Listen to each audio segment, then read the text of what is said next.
А сега го имаме нашиот дописник од диаспората. Ние сме вчерашни, а сега таму е утре. Па да видиме каква е таму предизборната еуфорија. Батка, дали се слушаме? Да, студио, одлично се слушаме, да. Драги гледачи, во моментов се јавувам од едно многу интересно место. Баш овде каде што стојам, на овие локации во Мелбурн, пред 37 години е снимен легендарниот и култен филм Mad Max. Филм кој што изврши огромно влијание на развојот на демократските процеси. А мене посебно ми е драго и ме гордее што во многу сегменти сценариото на Mad Max неверојатно коинцидира со Република Македонија.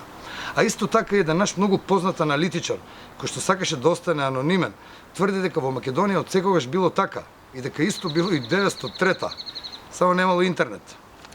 Инаку, предизборната еуфорија во диаспората од ден на ден се повеќе добива на интензитет. Гласачките тела се максимално фокусирани. Се е во знак на изборите. А добар дел најави дека ќе земат неплатен одмор.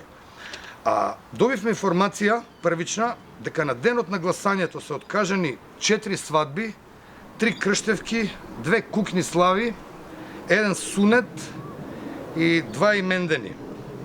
Да. Чекаме малку. Како 2 имендени? Кој го пишуваше ова, бе? Па ја, бе. Батка, како може овие 2 имендени се откажени у исти ден, па овие двајца се со различни имиња, бе? Па ај глеј убаво. Шо да гледамеш? Вториот имен да не откажен у вториот круг.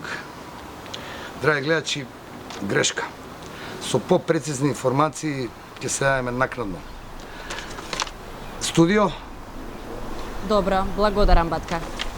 Батка, не дај водите евиденција кој што треба. Напиши убаво, не гледат луѓе на телевизија.